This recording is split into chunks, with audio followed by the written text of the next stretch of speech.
యాకోబు గారు చెప్తున్న మాట 3వ అధ్యాయము 13వ వచనం నుంచి. మీలో జ్ఞాన వివేకము కలవాడెవడు, వాడు జ్ఞానముతో కూడిన సాత్వికము కలవాడై తన ఏం చెప్పారు? జ్ఞాన వివేకము కలవాడు ఎవడు, వాడు ఎలా ఉండాలి? జ్ఞానముతో కూడిన సాత్వికము కలవాడే. జ్ఞానం ఉన్న వారికి సాత్వికం ఉంటుందండి. ఎంత అతిశయం కదా. వారే ఏమనుకుంటారు? జ్ఞానులమని ఉప్పొంగిపోతారు. కానీ ఇక్కడ ఏమంటున్నారు? జ్ఞానముతో కూడిన సాత్వికం కలవాడే తన యోగ్య ప్రవర్తన వలన తన క్రియలు కనపరచును. అయితే తర్వాత 15వ వచనం, ఈ జ్ఞానము భూ సంబంధమైనది, దెయ్యముల జ్ఞానము వంటిది. ఏది? ఏ జ్ఞానము? భూ సంబంధమైన జ్ఞానము. ఎలా అనగా మత్సరమును. భూ సంబంధమైన జ్ఞానములో ఏముంటది? అల్లరి, మత్సరము, వివాదము, అల్లరి, ఇవన్నీ కూడా నీచ కార్యము ఉంటాయి. అయితే సమాధానకరమైనది, మృదువైనది, సులభముగా లోబడినది, కనికరముతోను మంచి ఫలములతోను నిండుకున్నది, పక్షపాతమైనను వేషధారునైనను. ఏం చెప్తున్నారు? Sir thank you. ఏం చెప్తున్నారు? ఇక్కడ 2 జ్ఞానాలను గురించి యాకోబు గారు చెప్తున్నారు. భూ సంబంధమైన జ్ఞానము ప్రకృతి సంబంధమైనది. ప్రకృతి సంబంధమైన జ్ఞానము వలన మత్సరము, వివాదము, అల్లరి, నీచ కార్యములు జరుగుతూ ఉంటాయి. వారు ఎక్కడ కూడా తగ్గించుకోరండి. వారు లోబడరు. వారు ఏం చేస్తారంటే ఎప్పుడు కూడా వివాదానికి, మత్సరానికి, అల్లరికి కారణమవుతుంది ఈ ప్రకృతి సంబంధమైన జ్ఞానం.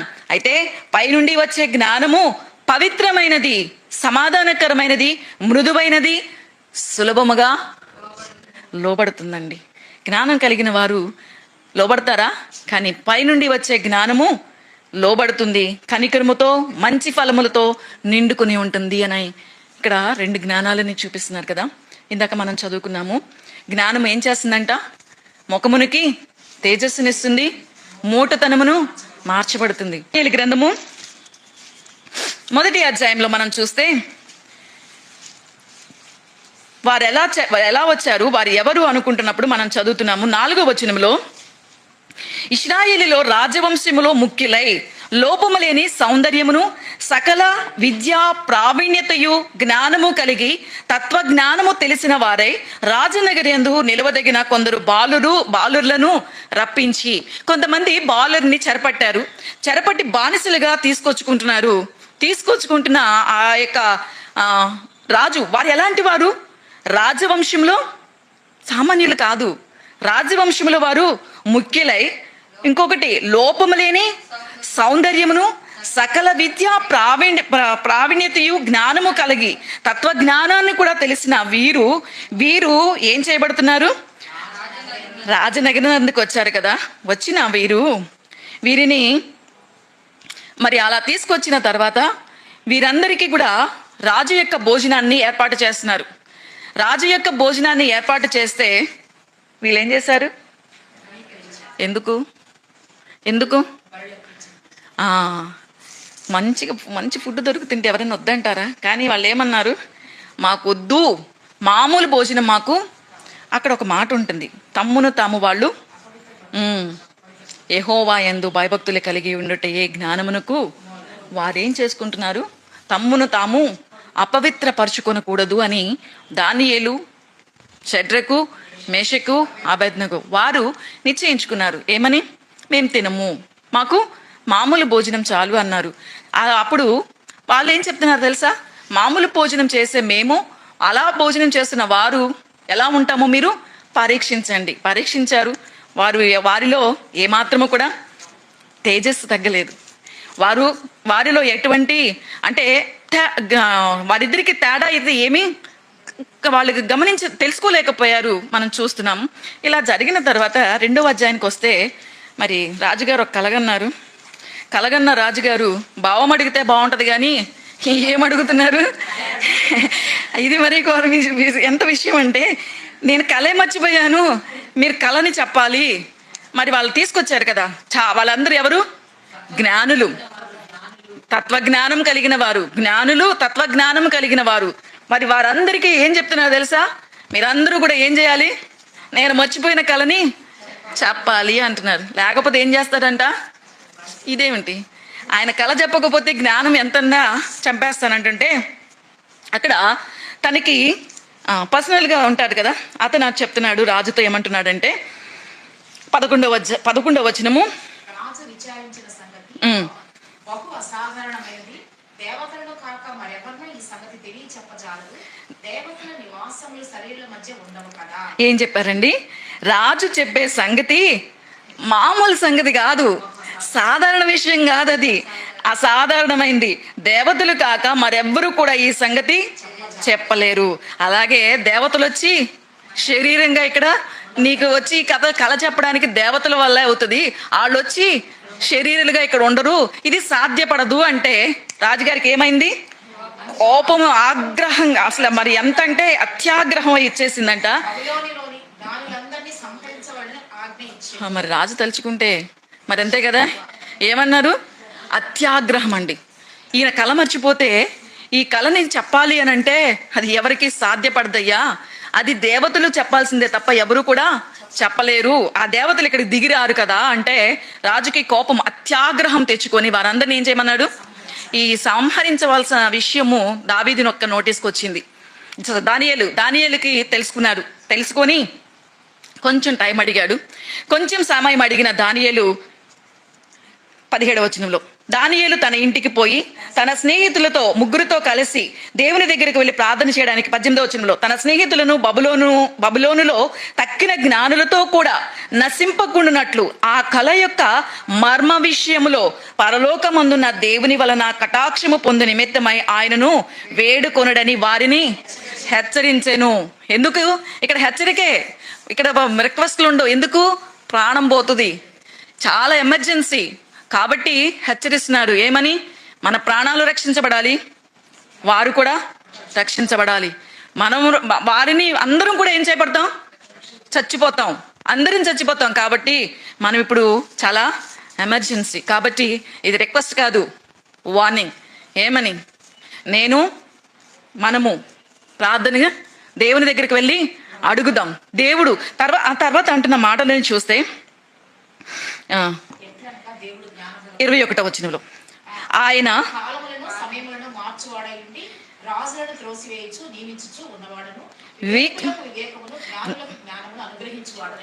దేవుడు ఎలాంటి వాడు? ఇందాక మనం చదువు, ధర్మం ఆచరించు వానికి కీడేమీ సంభవించదు, సమయములు న్యాయము జరుగునని ఎవరికి తెలుసు?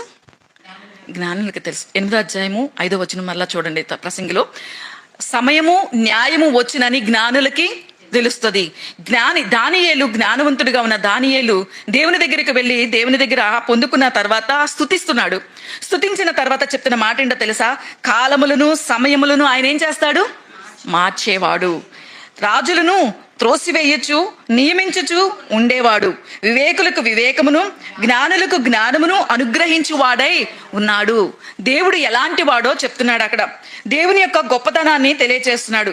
ఆయన మరుగు మాటలను, మర్మములను, అంధకారములోని సంగతులను ఆయన వెలుగు యొక్క నివాస స్థలం ఎందున్నాడు కాబట్టి అంధకార సంగతులను ఆయన ఇప్పుడు దానియేలుకి విషయం తెలిసింది. దేవుని యొక్క మర్మము తెలుసుకోవడం అన్నారు కదా. దేవదూతల వంటి జ్ఞానం ఉంటే తప్ప దేవదూతలు వల్ల ఎవరి వల్ల కాదని ఇక్కడ దానియేలుకి దేవుడు మర్మాన్ని తెలియచేసిన తర్వాత మరి దగ్గరికి వెళ్ళి నన్ను రాజుగారి దగ్గరికి తీసుకుని వెళ్ళమంటే రాజునద్దకి దానియేలు వెళ్ళాడు. దానియేలు వెళ్ళిన తర్వాత అక్కడ మాట్లాడుతున్న మాటలు 28వ వచనంలో, మర్మములను బయలుపరచగల దేవుడు ఒకడు పరలోకమందున్నాడు. ఏం చెప్తున్నాడు? నువ్వు మర్చిపోయింది మామూలు విషయం కాదు. నువ్వు భావం అడిగితే ఏదో ఒక విధంగా కనుక్కోవచ్చు. అసలు నువ్వు కలే మర్చిపోయావు. అయితే విషయాలని ఇలాంటి మర్మం ఇది ఇదేంటి మర్మం? ఇది తెలీదు. అసలు కళ అడిగితే పోనీ భావం అంటే ఎవరో ఒకరు అంటే తెలిసిన వారి జ్ఞానాన్ని బట్టి చెప్తారు, కానీ ఇక్కడ కళే చెప్పాలి. అందుకని దేవుని ఎంత గొప్పగా అంటున్నాడంటే మర్మములను బయలుపరిచే దేవుడు పరలోకమందున్నాడు. ఇది పైనుండి వచ్చే జ్ఞానం అండి. పైనుండి వచ్చే జ్ఞానం ఎంత లోబడుతుంది. ఈ విషయం కనుక నిజంగా ఎవరికన్నా జరిగితే ఎలా ఉంటారు? అబ్బో, అసలు మనకే కనుక ఇలాంటి సందర్భం ఎదురైతే ఆగుతామా? ఇది నాకే తెలిసింది, నేనే అందరిలోకెల్లా నేనే గొప్ప, వీళ్ళందరూ ఏముంది, ఆఫ్టర్ ఆల్ వీళ్ళందరూ.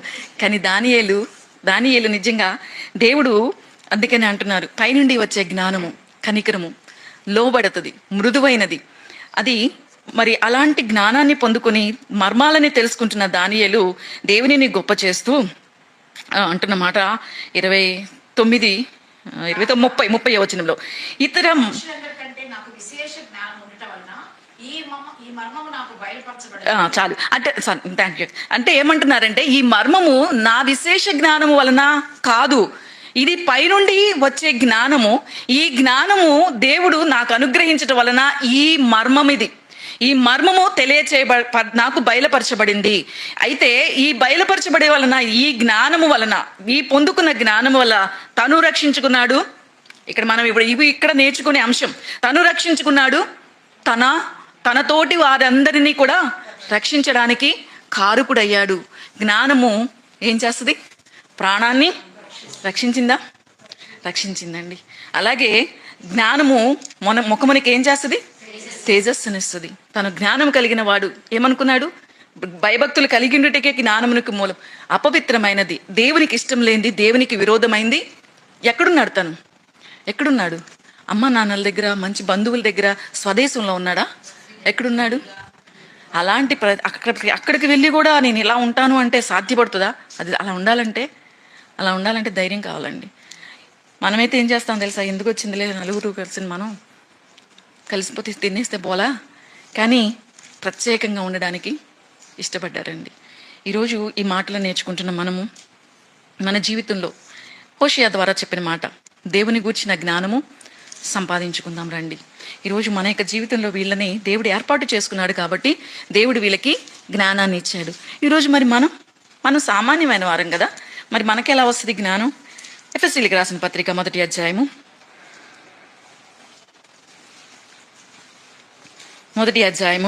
8వ వచనంలో అంటున్నారు, కాలము సంపూర్ణమైనప్పుడు జరగవలసిన ఏర్పాటును బట్టి ఆయన తన దయా సంకల్పము చెప్పున తన చిత్తమును గూర్చిన మర్మమును మనకు తెలియచేసి మనకు సంపూర్ణమైన జ్ఞాన వివేచన కలుగుటకు ఆ కృపను మన ఎడల మనకు కూడా వస్తుందండి. నిజంగా దేవుడు ఎంత దయగలిగిన వాడు, ఎంత కృప కలిగిన వాడు. ఇది ఎవరికి మాత్రమే సాధ్యం అవ్వాలి? ఇశ్రాయేలీయులకి మాత్రమేనండి. ఇప్పటి నుంచి మనం నేర్చుకోవాల్సింది, ఎప్పుడు కూడా మనం మర్చిపోకూడదు, మనము ఆయన ప్రజలము ఇశ్రాయేలీయులకి మాత్రమే. కానీ అన్యులమైన మనకి దేవుడు తన కృపా కనికరాన్ని చూపిస్తూ కాలము సంపూర్ణమైనప్పుడు తన దయా సంకల్పము చెప్పున తన చిత్తమును గూర్చిన మర్మాన్ని మనకి తెలియచేస్తూ మనకు సంపూర్ణమైన జ్ఞాన వివేచన కలగడానికి కృపను విస్తరింపచేశాడు. ఈరోజు మనం కూడా, నేను కూడా జ్ఞానవంతులు కావాలి, మనము కూడా జ్ఞానవంతులు అవ్వాలి. ఈ జ్ఞానం ఏం చేస్తుంది? రేపటి రోజున దేవుని ఎదుట మనల్ని ఎలా నుంచోబెడుతుంది? పరిశుద్ధులముగా, పైన చెప్తున్నారు, పరిశుద్ధులముగా నిర్దోషులముగా మనము ఆయన యందు నిలబడాలి. పరిశుద్ధులముగా నిర్దోషంగా నిలబడాలి అనంటే ఈ లోకంలో జీవించవలసిన జీవితానికి కావలసిన జ్ఞానాన్ని తన కృప ద్వారా దేవుడు మర్మమై ఉన్న జ్ఞానాన్ని మనకి తెలియచేయబడిన ఈ యొక్క జ్ఞానాన్ని పొందుకున్న మనం ఎలా జీవించాలో పౌలు భక్తుడు తెలియచేస్తున్నారు. ఆయన కృప ద్వారా మనకి కూడా సంపూర్ణ జ్ఞాన వివేచన కలగడానికి ఆయన కృపని మనకి అనుగ్రహించాడు. ఈరోజు మన యొక్క జీవితంలో మనము దేవుని ఎదుట పరిశుద్ధులుగా నిర్దోషులుగా నిలబడాలి. మనలో ముడత, డాగు, మచ్చ, కళంకము ఏది కూడా ఉండకూడదు. కాబట్టి మనకి చెప్తున్న మాట, జ్ఞానం కలిగి ఉండాలి. సంపూర్ణమైన జ్ఞాన వివేచన మనకి కూడా చేస్తున్న దేవుడు మనం ఈ లోకంలో జీవిస్తున్నప్పుడు ఎలా జీవించాలి? కొరింథీయులకు రాసిన మొదటి పత్రిక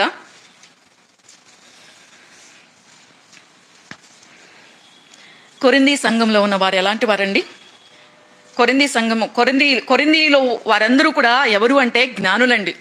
2వ అధ్యాయము 6వ వచనంలో పౌలు భక్తుడు తెలియజేస్తున్నారు. చాలు, ఏమంటున్నారు? ఎవరు వాళ్ళు? పరిపూర్ణులైన వారి మధ్య ఏం బోధిస్తున్నారు? ఆల్రెడీ పరిపూర్ణులైన వాళ్ళ మధ్య జ్ఞానం ఎందుకు? అక్కడ మొదటి అధ్యాయంలోకి వచ్చినప్పుడు ఏం చెప్తున్నారు తెలుసా? జ్ఞాని ఏమాయను, శాస్త్రి ఏమాయను, ఈ లోకపు తక్కవాది ఏమాయను, ఈ లోక జ్ఞానమును దేవుడు 20వ వచనంలో, మొదటి అధ్యాయం 20వ వచనంలో ఏమన్నారు? లోక జ్ఞానాన్ని దేవుడు వెర్రితనంగా చేశాడు. ఎందుకు?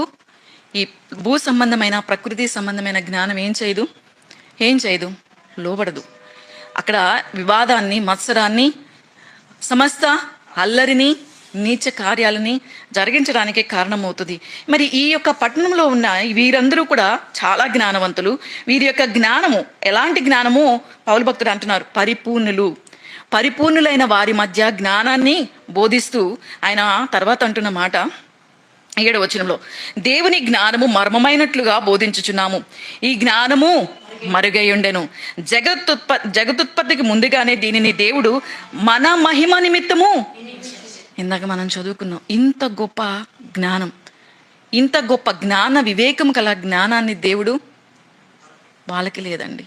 పరిపూర్ణులైన జ్ఞానం కలిగిన ఆ యొక్క కొరింథీ వారికి, పట్టణస్థులకి లేనిది ఈరోజు దేవుడు మనకిస్తున్నాడు. అయితే కిందకి వచ్చినప్పుడు అంటున్నారు, ఎలా సాధ్యపడుతుంది?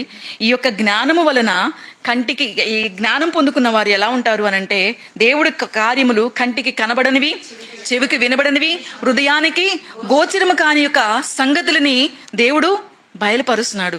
ఆ బయలుపరుస్తున్న యొక్క జ్ఞానం అయితే అంటున్నారు 13వ వచనంలో, మనుష్య జ్ఞానము నేర్పు మాటలతో కాక ఆత్మ సంబంధమైన సంగతులతో సరిచూచుచు ఆత్మ నేర్పు మాటలతో వీటిని గూర్చి మేము తర్వాత ప్రకృతి సంబంధి అయిన మనుష్యుడు దేవుని ఆత్మ విషయములను అవి అతనికి దేవుడు మనుష్య జ్ఞానాన్ని ఎందుకు వెరితనంగా చేశాడంటే, దేవునిని గూర్చిన జ్ఞానముని అంగీకరించడండి. వాళ్ళ దగ్గరికి వెళ్ళి మనం మాట్లాడితే దేవుడు లేదు, ఏం లేదు, పక్కన పెట్టి అంటారు. ఎందుకని? వాళ్ళు జ్ఞానవంతులు, పరిశోధించి తర్కించి శాస్త్రాన్నంతటిని తెలుసుకున్నవారు వారు. అందుకనే వారి దగ్గరికి వెళ్ళి మనం చెప్తే వినరు. వేదవాని యొక్క జ్ఞానం ఏం చేయబడింది? ప్రకృతి సంబంధమైన జ్ఞానము. మనుషుల యొక్క అంటే వాళ్ళు ఎలా ఉంటారు అంటే, ఆ ప్రకృతి సంబంధి అయిన మనుషుడు దేవుని ఆత్మ విషయాలని అంగీకరించడు. అవి అతనికి వెరితనంగా ఉంటాయి. అవి ఆత్మానుభవం చేత వివేచింపదగును కనుక అతడు వాటిని గ్రహింపజాలడు. లోకంలో ఉన్న రెండు జ్ఞానాలని మనం చూస్తున్నాం. ప్రకృతి సంబంధమైనది, దైవ జ్ఞానము. రెండు జ్ఞానాలని మనం చూస్తున్నాం. దేవుని సంబంధమైన జ్ఞానం, ఆత్మ సంబంధమైన. దేవుని సంబంధమైన జ్ఞానం అంటే ఆత్మ సంబంధమైన జ్ఞానం. ఈ ఆత్మ సంబంధమైన జ్ఞానం ఏం చేస్తుందంట? ఆత్మ సంబంధమైన సంగతులతో సరిచూచుచు ఆత్మ నేర్పే మాటలతో మనకి బోధిస్తున్నారండి. ఈరోజు ఈ మాటలు మనకి ఆత్మ సంబంధమైన మాటలతో మనకి బోధింపబడుతున్నాయి. దేవుని కృప చేత మనం ఇంత గొప్ప ధన్యతని పొందుకున్నాం. చేత్తో పట్టుకోవడానికి కూడా లేదండి. కానీ దేవుడి రోజు కానీ అంగీకరిస్తుందా? జ్ఞానులు అంగీకరిస్తున్నారా? మనల్ని ఏమంటున్నారు? వెర్రివారు అంటున్నారు. వెర్రివారు జ్ఞానం ఎలాగైతే తృణీకరింపబడిందో అలాగే జ్ఞానము తృణీకరింపబడుతున్నప్పటికీ కానీ ఆ బీదవాడైన జ్ఞానం ఏం చేసింది? రక్షించింది, ప్రాణాన్ని రక్షించింది, పట్టణాన్ని. ఈరోజు మనం జీవిస్తున్నాం లోకములో తృణీకరింపబడుతున్న వారిని, లోకములో ఎన్నిక లేని వారిని, లోకములో ఉన్న జ్ఞానులని వద్దు అనుకొని, అంటే లోకములో ఉన్న జ్ఞానులని వద్దు అనుకొని తృణీకరింపబడుతున్న వారిని, ఎన్నిక లేని వారిని, బలహీనులని దేవుడు ఏం చేసుకున్నాడు? మొదటి అధ్యాయంలో మనం చూస్తున్న మాటలు అవేనండి. దేవుడు 27, 29లో మనం చూస్తున్న మాటలు. దేవుడు అలాంటి వారిని ఏర్పాటు చేసుకున్నాడు. ఆ ఏర్పాటులోనికి అందుకనే కాలము సంపూర్ణమైనప్పుడు తన దయా సంకల్పము చెప్పున ఆ యొక్క నిర్ణయం ఏదైతే ఉందో ఆయన నిర్ణయించిన కాలంలో నిర్ణయింపబడి మనము ఆ యొక్క గొప్ప దేవుని మనం తెలుసుకున్నాం. హోషియా ద్వారా చెప్తున్న మాట అదే, దేవుని జ్ఞానమును సంపాదించదము రండి, ఆయనను అనుసరించడం రండి. ఆయనను గనుక అనుసరిస్తే దేశంలో ఎటువంటి పరిస్థితులున్నా, కుటుంబంలో ఎలాంటి పరిస్థితులున్నా, మన జీవితంలో ఎలాంటి పరిస్థితులున్నా ఏం చేయబడుతుంది? మన ప్రాణము రక్షించబడుతుంది, మన కుటుంబము రక్షించబడుతుంది, మన పట్టణము రక్షించబడుతుంది, మన దేశము రక్షించబడుతుంది. అందుకు కారణం మనం అవ్వాలి. అలాంటి జ్ఞానాన్ని మనము పొందుకున్న వారంగా ఉండాలి. అలాంటి జ్ఞానాన్ని పొందుకున్న ప్రభువైన యేసుక్రీస్తు గురించి చెప్తున్న మాట ఏంటి అని అంటే 31వ వచనంలో అంటున్నారు. మొదటి అధ్యాయము 31వ వచనంలో, దేనియందు? ప్రభువునందే ప్రభువునందే అతిశయించవలెను. రాయబడినది నెరవేరినట్లు దేవుని మూలముగా ఆయన మనకు జ్ఞానమును నీతిని పరిశుద్ధిని విమోచనను. ఏం చెప్తున్నారండి? ప్రభు అయిన యేసుక్రీస్తుని మనం ఆయన యందు అతిశయించాలి. ఆయన మనకేమైనాడు? జ్ఞానము, నీతి, పరిశుద్ధత, బుద్ధి జ్ఞానముల సర్వసంపద ఆయన యందే ఉన్నాయి. అందుకనే అదే 2వ అధ్యాయము, అదే కొరింథీ పత్రిక 2వ అధ్యాయం చివరి మాట ఏమంటున్నారు తెలుసా? ప్రభువు మనస్సు ఎరిగి ఆయనకి బోధింపగలవాడెవడు? మనమైతే క్రీస్తు మనస్సు. మనం జ్ఞానవంతులంగా ఉండాలి అని అంటే ఈరోజు చెప్తున్న మాట అండి. మనం జ్ఞానం కలిగిన వారంగా ఉండాలి అని అంటే యేసు క్రీస్తు దగ్గరికి వచ్చాము. క్రీస్తు మనస్సుని కలిగిన దేవుడు, తండ్రి యొక్క మనసుని ఎరిగిన వాడెవరు? ప్రభువైన క్రీస్తు అండి. తండ్రి మనసుని ఎరిగిన వాడే కనుక నేనున్నాను, నన్ను ఆయన చిత్తం నెరవేర్చబడడానికి నన్ను పంపు అన్నాడు. ఈ లోకంలోనికి వచ్చిన ఆయన బుద్ధి జ్ఞానముల సర్వసంపదలు ఆయన యందు గుప్తమై ఉన్నవి కాబట్టి వాటిని ఈరోజు మనకు అనుగ్రహిస్తున్న ప్రభువు ఆయన ఏమై ఉన్నాడు? మనకి జ్ఞానమై ఉన్నాడు. జ్ఞానమై ఉన్న యేసు యొక్క మనసుని గనక మనం తెలుసుకుంటే, ఆయన మనసుని కలిగి దేవుని మనసుని ఎరిగిన వాడు ప్రభువైన యేసు క్రీస్తు. ఆయనని కలిగి మనం జీవిస్తే మనం ఈ లోకంలో ఏం చేయబడతాం? జ్ఞానవంతులుగా ఉంటాం. తద్వారా మన యొక్క ప్రాణాలు రక్షించబడతాయి, మన కుటుంబాలు రక్షించబడతాయి, మన బిడ్డలు రక్షించబడతారు, మన సంఘము, మన ప్రాంతము, మన యొక్క పట్టణము అన్నీ కూడా ఏం చేయబడతాయి? మనం అందుకు కారణంగా మనం ఉండాలి అనేది దేవుడి రోజు మనకి తెలియజేస్తున్నమాట. జ్ఞానము వలన కలిగే ఉపయోగం అండి. జ్ఞానం కలిగి ఉండడం అనేది వయస్సుతో సంబంధం లేదు, ఎటువంటి భేదము లేదు, ఎటువంటి మరి దానికి కావలసింది ఇది అనే క్వాలిటీ అంటే క్వాలిఫికేషన్ ఉండాల్సిన అవసరం లేదు. చదువు లేకపోయినా ఈ జ్ఞానాన్ని సంపాదించవచ్చు. కానీ జ్ఞానాన్ని సంపాదించాలి అని అంటే ఏముండాలి? పక్కన ఏముండాలి? డిగ్రీలు ఉండాలి. కానీ అవసరం లేదండి. పేతురు, యోహానులు ప్రకటిస్తున్నారు. వారు అంత ప్రకటిస్తున్న వారు చూసి ఏమంటున్నారు? వాళ్ళకి ఎక్కడి నుంచి వచ్చింది అంత జ్ఞానం, అంత ధైర్యం?